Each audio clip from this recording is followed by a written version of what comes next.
Welcome back to This Week. Time now to get the views of our media and political experts, MMA Creative Vice President of Strategy and Democratic Operative Mike Kopp, and Syndicated Conservative Talk Show host Steve Gill. Welcome, gentlemen.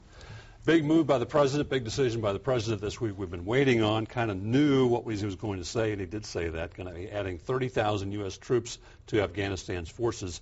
Kind of split the middle, as it were, though. Some of the generals over there wanted 40 to 60,000. There are others who wanted to pull everybody out, so we kind of went for the middle ground. Well, this is a president that says this is in our vital national interest. I think my concern, and those of Colonel Bridges and others, is if it's our vital national interest now, what information does he have to tell us that 18 months from now it won't be in our vital national interest? And that's where announcing your withdrawal, announcing your route of surrender and retreat at the front end is not consistent with what he said in the first half of his speech. I think that's why it's a muddled speech and nobody really knows what's really coming. Well, I think there's two other announcements that came out that are really important, and this is where I might take issue with your earlier guest, Colonel Bridges. First of all, NATO did announce this week that they're going to add another 7,000 troops.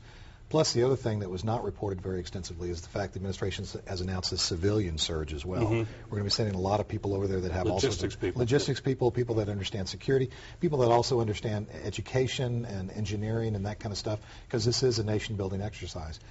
What I heard the president say was that we're looking at an 18-month time frame, but I think anyone knows that this president will be willing to look at this depending on what kind of progress we make on the nation-building front. And this is a different kind of war. If you've been over there, you understand the terrain. The enemy is scattered in camps, and this is a different kind of, there's not really a front to this war, and this is the way it's going to have to be won. With the Afghan government being part of it, that's part of the concern is the Karzai government is not as strong as it should be. And the Pakistani government. Right. I mean, we're relying on the Pakistani government to make an effort to continue to push the Taliban back into Afghanistan so we can deal with them. I think part of the problem that we've got to look at going ahead, I agree that a lot of this is nation building. What kind, in terms of the infrastructure, are we really trying to build? I mean, here you've got a third world country in the 1800s and a lot of their infrastructure. We really don't need to try and build modern American infrastructure. You know, 1950s stuff would look pretty good in a lot of Iraq and Afghanistan. Yes, it would. There are no roads. It might cost us a little less to say, hey, you know, gravel's going to be pretty good. And let's kind of pare back some of what we're spending to make them a first world modern community and society when that's not where they are culturally, societally. And it's not to look down on them. It's just this is a system that is way back in time.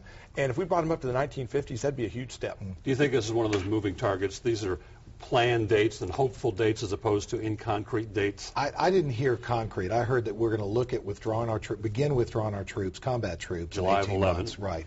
But I think there was enough wiggle room there for any president to reconsider. Plus, we're not even going to send them in, though, for 6 months. Right. So we're not going to send them in for 6 months. We're going to pull them out within a year after that. So they're, as Colonel Bridges said, their actual combat time in country may not be enough to do the job. And I think, unfortunately, we're putting our troops in a position of saying, okay, they didn't get it done. They failed when you're putting them in a mission that with the delays, with the restrictions that you've got, maybe putting them in a no-win position. Big news here in Nashville this week. We now see the financing package for the proposed downtown convention center, $585 million project just for the convention center. And the mayor is saying, and it seems the numbers do add up, that the hotel-motel tax can pay for the bonds to build this convention center. Then comes the question of the hotel. That apparently is the sticking point. The mayor is now saying, well, we can go ahead and move forward with the convention center, and we'll deal with the hotel later. Well, all the numbers add up, and there's not even a bridge involved in the sale, which makes it a little bit strange. The numbers don't add up. And just a few weeks ago, they were saying they add up because we've got this hotel, 750 rooms. Okay, now we can do away with the rooms. We can do away with the hotel, and it's still going to add up. That doesn't make sense. And I would just encourage people to look down the road in Knoxville. They built a convention center without a hotel. It is bleeding the city dry, and you either do the whole package or you do no package. Well, I think this is when it's important to have a Metro Council, and I'll give credit to Steve Gill, who's going to be hosting a forum on this kind of thing next week. I think it's really important that we have an open discussion about this. I don't know all the numbers. I do trust that the mayor and his finance director have looked carefully at this. They would not put the city at risk.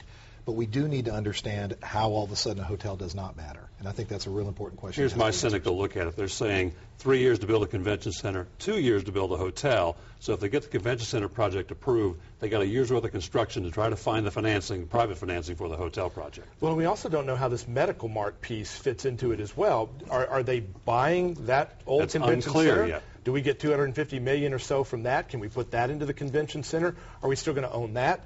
How does that fit into the cost, and where are the historic preservationists as we talk about adding 12 stories on Broadway next to the Ryman and between all these other historic structures?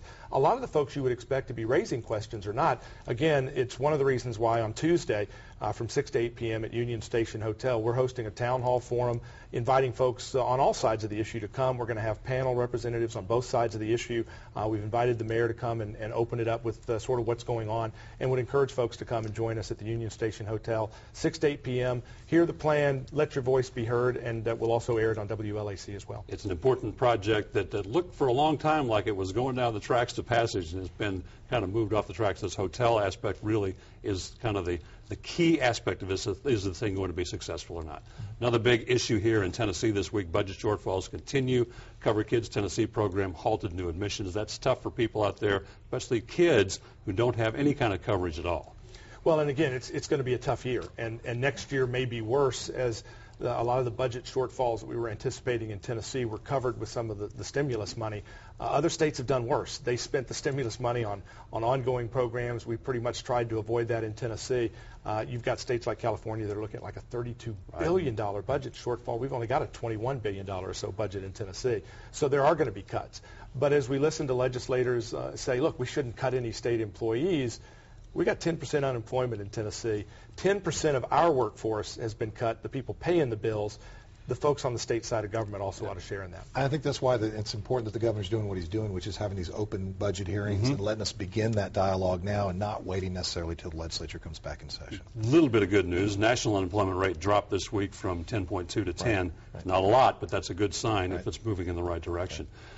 A little bit of surprise this week. Congressman John Tanner announced that he's going to retire next year after 11 terms, 22 years in Congress. I guess that's a good run for him, and now that seat's up for grabs. Well, I think it's not a surprise to people that are close to John Tanner. He's very close to his family. He does have a granddaughter that's had some health issues. I think people around the family have been looking for this announcement to happen. It was funny to see how quickly people are scrambling to announce for that seat, and it does have a ripple effect across Democratic politics everywhere.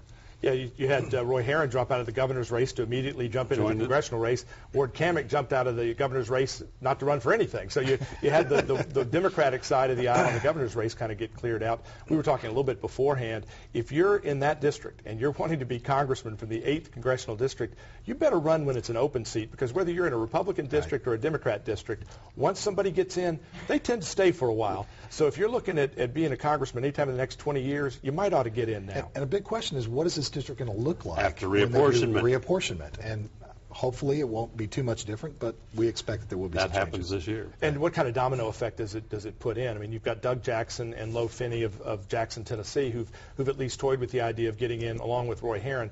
My understanding is Herron's not up this state Senate election, but I think Jackson and Finney may be. Right. If they run, they've got to lose their state Senate seat to get it done. It means you've got a lot of different choices. Steve Gill, Mike Kopp, appreciate your insight. Stay with us. This week continues in a moment.